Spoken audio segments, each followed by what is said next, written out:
नमस्कार, बहुत स्वागत है आप सभी का। आप देख रहे हैं न्यूज 18 राजस्थान। आप सबके साथ मैं हूं प्रियंका राय। बुलेटिन की शुरुआत सबसे बड़ी खबर के साथ करते हुए खेतड़ी से मिल रही सबसे बड़ी खबर और बड़ा अपडेट आपको बता दें, जहां पर 16 घंटे बाद रेस्क्यू ऑपरेशन पूरा हो चुका है।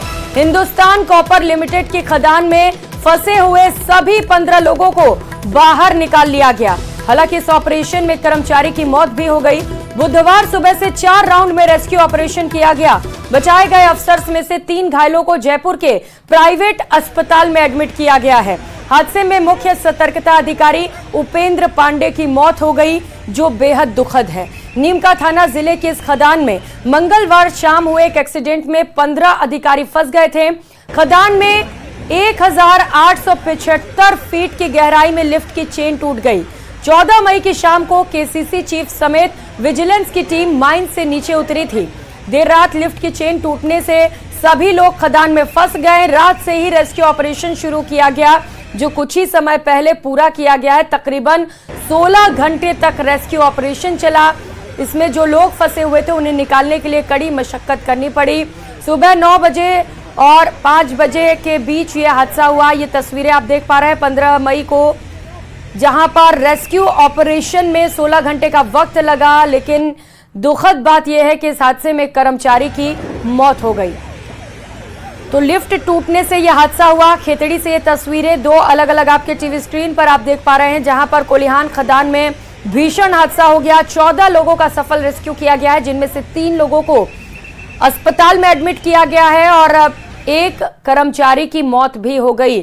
तो सफलतापूर्वक फिलहाल इस पूरा जो रेस्क्यू ऑपरेशन था उसे कर लिया गया है। हिंदुस्तान कॉपर लिमिटेड की खदान में सभी जो 15 लोग फंसे हुए थे, उनमें से 14 को सुरक्षित और 1 को मृत अवस्था में बाहर निकाल लिया गया। तो बुधवार सुबह से 4 राउंड में रेस्क्यू ऑपरेशन किया गया। बचाए गए अफसर्स में से 3 घायलों को जयपुर के प्राइवेट अस्पताल में एडमिट किया गया है। हादसे में मुख्य सतर्कता अधिकारी उपेंद्र पांडे की मौत हो गई। नीमका थाना जिले के इस खदान में मंगलवार शाम हादसा हुआ, जिसमें 15 अधिकारी फंस गए। देर रात जब यह हादसा हुआ, इसकी सूचना प्रशासन को मिली। तुरंत प्रशासन और रेस्क्यू टीम मौके पर पहुंच गई और तुरंत ही रेस्क्यू ऑपरेशन शुरू किया गया। आपको अपडेट बता दें कि 14 लोगों का रेस्क्यू सफलतापूर्वक कर लिया गया है, जबकि इस हादसे में 1 कर्मचारी की मौत भी हो गई। तो रेस्क्यू के दौरान की ये तस्वीरें। इसमें 15 लोगों का रेस्क्यू किया है। 14 को तो सकुशल व्यवहार निकाले गए हैं और 1 को मृत व्यक्ति हो गया। एक की हो गई, ईडी था ना उसकी। तो मतलब टोटल 14 लोग बाहर आए हैं 15 में से, और 1 की मौत हुई है। 1 की मौत नहीं, 14 ही थी टोटल। 14 में 1 की हो गई। 1 की मौत हुई है। आपका नाम बताएं? मनीष। आपका नाम बताएं? भवानी सिंह, माइनिंग में। एसडीआरएफ से? हाँ, नहीं, मैं ईएफ कंपनी से हूँ। अच्छा, इसी कंपनी में काम कर रहे हैं, है ना? हाँ, माइनिंग में। तो वहां पर जब यह हादसा हुआ, तुरंत वहां पर रेस्क्यू टीम भी पहुंची। आनन फानन में वहां पर रेस्क्यू ऑपरेशन शुरू किया गया। 16 घंटे तक रेस्क्यू ऑपरेशन चलाया गया, जिसमें 1 कर्मचारी के मौत की सूचना है। अब बड़ा सवाल यह है कि आखिर यह हादसा हुआ कैसे। करौली के सपोटरा से मिल रही बड़ी खबर का रुख कर लेते हैं, जहां पर बनास नदी में डूबने से 2 युवकों की मौत हो गई। बनास नदी में नहाने गए ये दोनों युवक पानी में डूब गए। गोताखोरों ने नदी से शव को बाहर निकाला है। मीना बड़ौदा के पास रहने वाले थे ये मृतक और नहाने के लिए पहुंचे थे और इसी दौरान हादसे का शिकार हो गए। सामुदायिक स्वास्थ्य केंद्र हाड़ौती की मोर्चरी में शवों को रखवाया गया है। तो रेस्क्यू के दौरान की तस्वीरें आप देख पा रहे हैं। बनास नदी में 2 शख्स नहाने पहुंचे थे और इसी दौरान पानी में डूब गए। दोनों की मौत हो गई और इसके बाद शव का रेस्क्यू कर शवों को मोर्चरी में रखवाया गया है। इस हादसे के बाद से पूरे क्षेत्र में हड़कंप मचा हुआ है।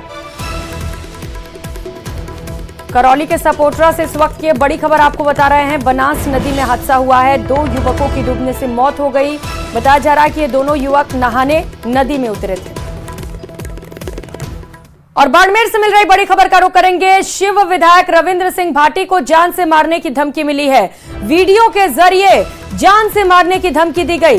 रविंद्र सिंह भाटी को लगातार इस तरीके की धमकियां मिल रही हैं। धमकी के बाद से समर्थकों में भारी आक्रोश दिखाई दे रहा है। बाड़मेर पुलिस ने हालांकि पूरे मामले पर जांच शुरू की है और आश्वासन दिया गया है कि जल्द ही धमकीबाजों को गिरफ्तार कर लिया जाएगा। हालांकि जो उनके समर्थक हैं उनमें लगातार इस तरीके की जो धमकियां मिल रही है उसे लेकर खासा आक्रोश दिखाई दे रहा है। तो वीडियो के जरिए एक बार फिर से शिव विधायक को जान से मारने की धमकी मिली है।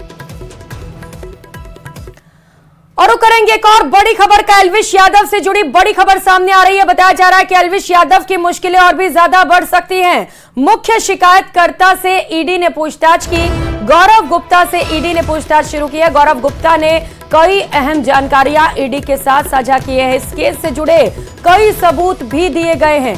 दिल्ली स्थित ईडी मुख्यालय में पूछताछ की गई। सोमवार को बयान भी दर्ज करवाया गया और इसमें कई अहम सबूत भी मिले और ऐसे माना जा रहा है कि एल्विश यादव की मुश्किलें और ज्यादा बढ़ सकती हैं।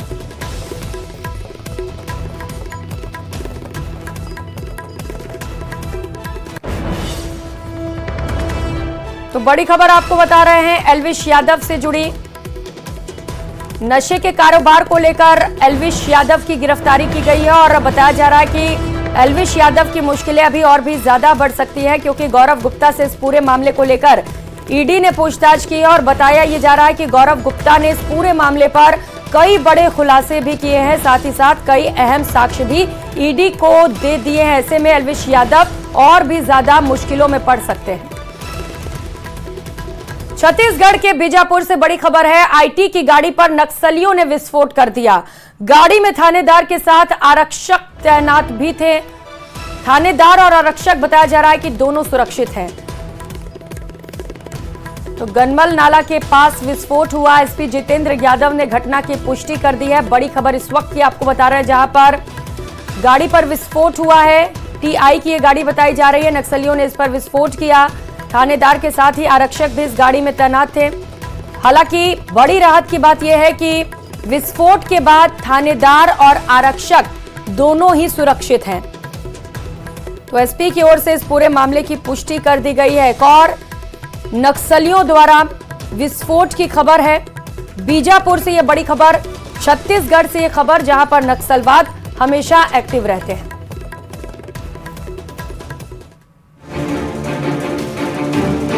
हाथ में चेक और चेहरे पर मुस्कान लिए ये लोग कल तक नक्सली थे, लेकिन आतंक के धंधे से इनका मोह भंग हो चुका है और ये मुख्य धारा में लौट रहे हैं।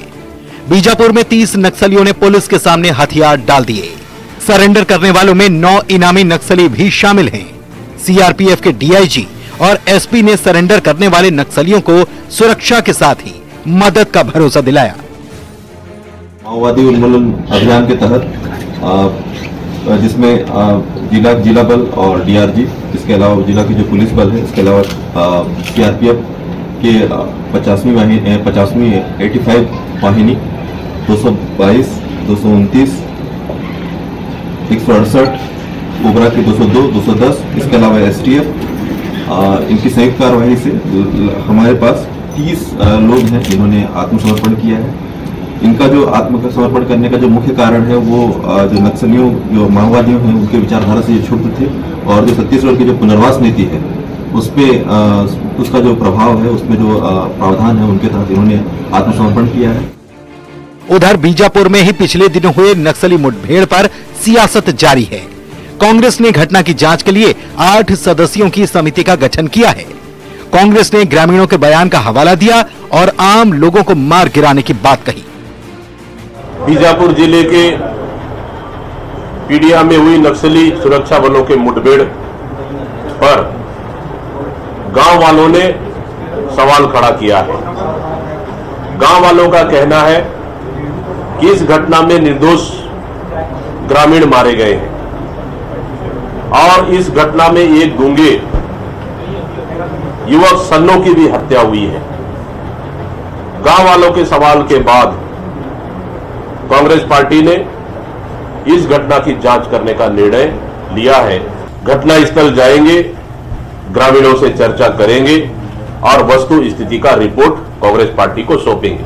जांच कमेटी की रिपोर्ट आने के बाद कांग्रेस पार्टी इस घटना पर अपनी रणनीति तय करेगी। उधर कांग्रेस की जांच कमेटी पर बीजेपी ने निशाना साधा। साथ ही कांग्रेस पर सुरक्षा बलों की कार्रवाई पर सवाल उठाने के आरोप जड़ दिए। डिप्टी सीएम अरुण साव ने कांग्रेस पर नक्सलियों को संरक्षण देने के आरोप लगाए। 5 साल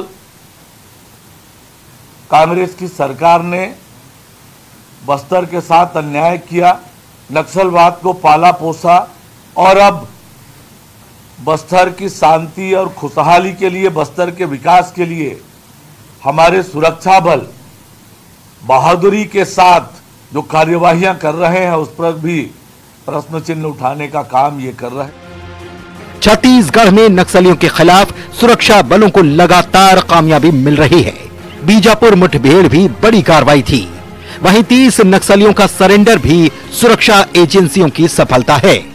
ऐसे में लाल आतंक के ढहते गढ़ पर सियासत को ठीक कैसे कहा जाएगा?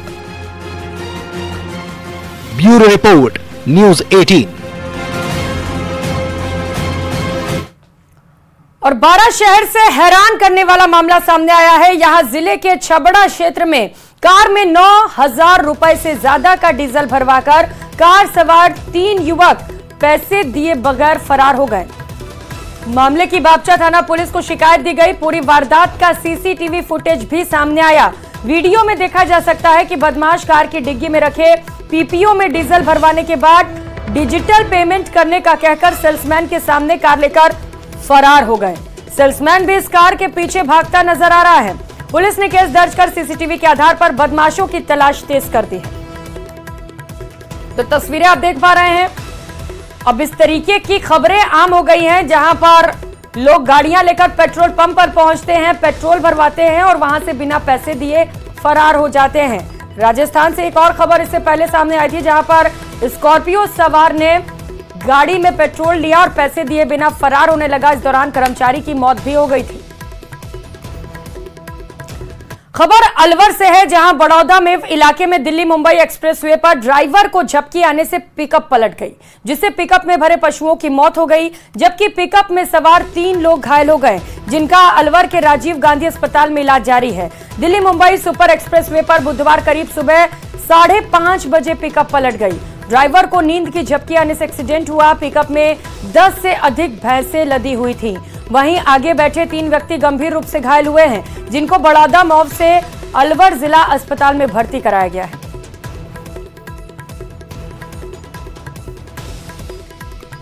और अब खबर जालौर से, जहां नशे की तस्करी रोकने के लिए पुलिस विभाग अब डॉग स्क्वाड की मदद लेगा। शातिर तस्कर दूर दराज की ढाणियों और खेतों में डोडा पोस्त अफीम छिपा कर रख देते हैं, जिसे ढूंढना पुलिस के लिए काफी सिरदर्द बन जाता है, जिस पर पुलिस विभाग द्वारा ट्रेड डॉग स्क्वाड के द्वारा छापे शुरू किए गए हैं, जिससे कि वो नशे के खेप तक पहुंच सकें।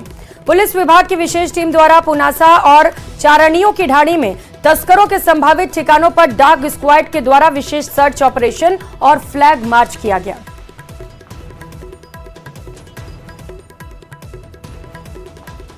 तो वहीं सिरोही के सबसे बड़े सरकारी अस्पताल में पिछले दिनों से चल रही अव्यवस्थाओं और डॉक्टर की लेट लतीफी की शिकायत के चलते जिला प्रशासन ने एडीएम ने अस्पताल का निरीक्षण किया। इस दौरान डायलिसिस की अव्यवस्था को देखकर नाराज हो गए एडीएम। अधिकारियों को फटकार भी लगाई और व्यवस्थाओं को सुधारने के निर्देश दिए। साथ ही कई डॉक्टर्स के नदारत होने पर कारण बताओ नोटिस जारी किया गया। बता दें कि अस्पताल प्रशासन की लापरवाही का खामियाजा मरीजों को उठाना पड़ रहा है।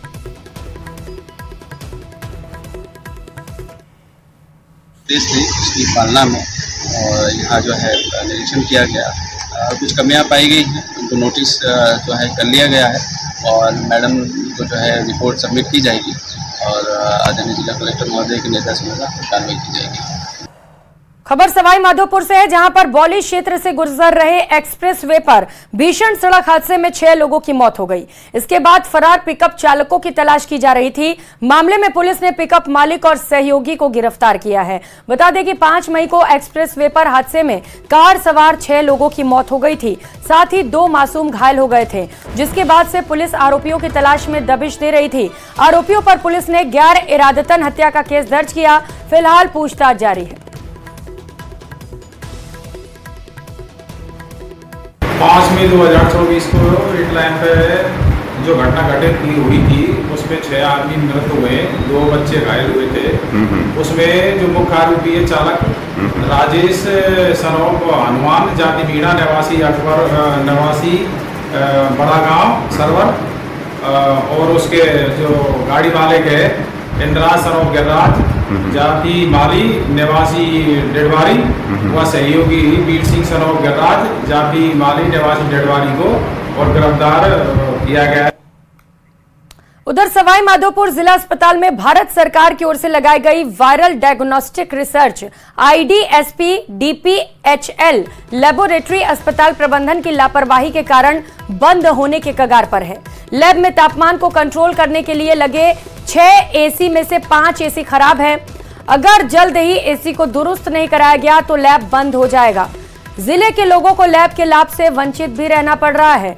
दरअसल कोविड महामारी के दौरान लैब का निर्माण किया गया, जिसका इस्तेमाल बीमारियों की जांच और सैंपल के रखरखाव के काम के लिए किया जाता है। वहीं लैब में लगी मशीनों के सही संचालन के लिए माइनस में तापमान जरूरी है। ऐसे में इस मामले को लेकर PMO को अवगत भी कराया गया। अब देखना है कि पूरे मामले पर क्या कार्रवाई होती है।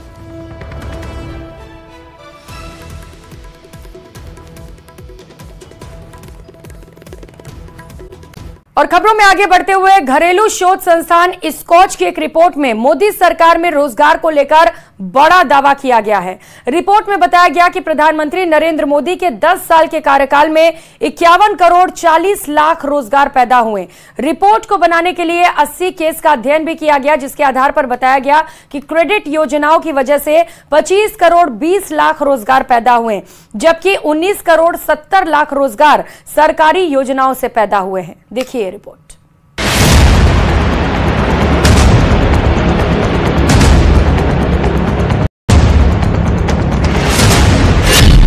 मोदी सरकार में रोजगार पर सबसे नई रिपोर्ट।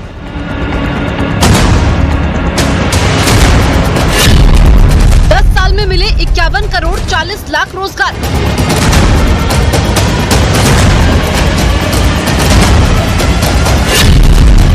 मोदी सरकार में रोजगार का रिपोर्ट कार्ड।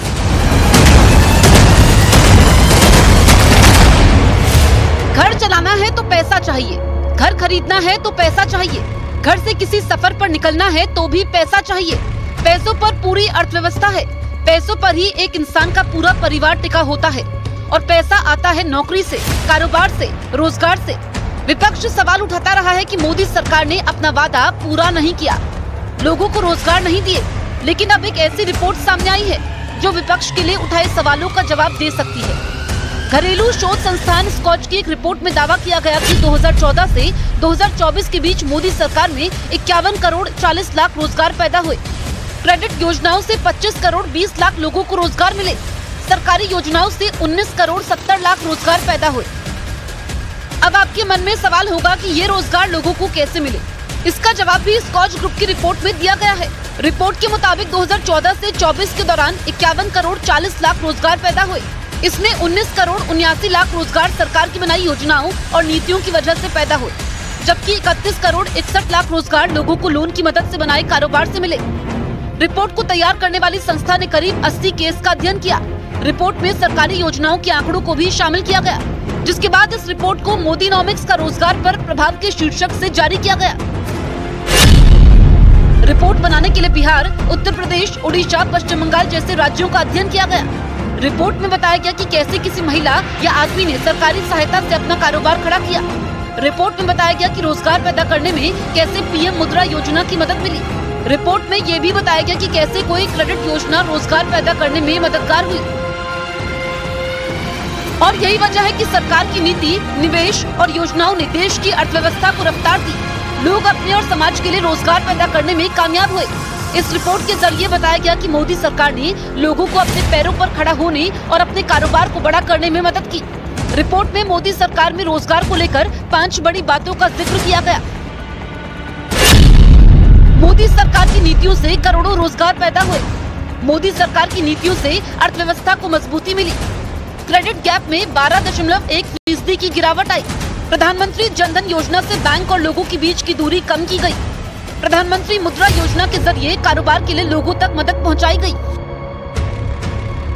इस रिपोर्ट के जरिए ये साफ करने की कोशिश की गई है कि सिर्फ सरकारी नौकरी ही रोजगार नहीं है। एक कारोबार जो कई लोगों के लिए रोजगार पैदा कर सकता है वो भी रोजगार ही है। एक रोजगार वो भी है जिसमें हर इंसान अपनी मर्जी और सरकारी सहायता से अपने लिए आर्थिक आजादी हासिल कर सके।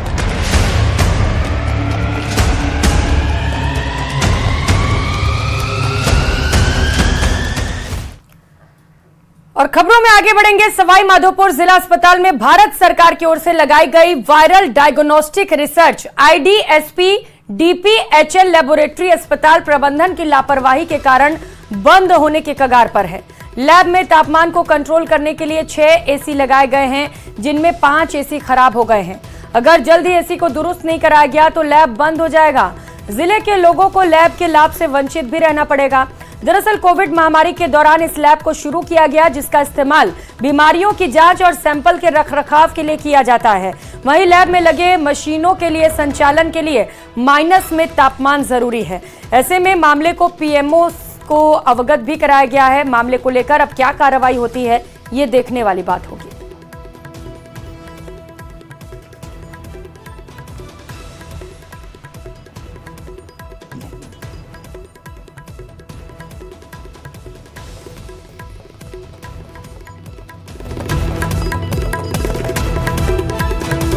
और अब बात करेंगे कांग्रेस के विरोध प्रदर्शन की। प्रदेश में बीजेपी सरकार बनने के बाद कांग्रेस का पहला विरोध प्रदर्शन दिखाई दे रहा है बड़े पैमाने पर। अंग्रेजी स्कूलों को बंद करने के विरोध में कांग्रेसी कार्यकर्ता इकट्ठा हो गए हैं। जिला कांग्रेस कमेटी कलेक्ट्रेट सर्किल पर प्रदर्शन कर रही है। कांग्रेस नेता आर तिवारी के नेतृत्व में कांग्रेसी नेता जुटे हुए हैं। तस्वीरें इस वक्त आप देख पा रहे हैं जहां पर इंग्लिश मीडियम स्कूलों को बंद किया जा रहा है और इसका विरोध न सिर्फ अभिभावकों की ओर से बल्कि अब कांग्रेस की ओर से भी शुरू हो गया है। तस्वीरें राजधानी जयपुर से इस वक्त आप देख पा रहे हैं जहां पर इंग्लिश मीडियम स्कूल को बंद करने का विरोध आर तिवारी की अध्यक्षता में कांग्रेसी कार्यकर्ता कर रहे हैं और इसे लेकर सरकार पर कई तरीके के आरोप भी लगाए जा रहे हैं। तो विपक्ष अब इस मुद्दे को लेकर हमलावर नजर आ रहा है और नई सरकार बनने के बाद यह पहला मौका है जब कांग्रेस बड़ी संख्या में सड़कों पर उतरी है और प्रदर्शन कर रही है। इस बुलेटिन में फिलहाल इतना ही। आगे देखिए महारो राजस्थान। नमस्कार।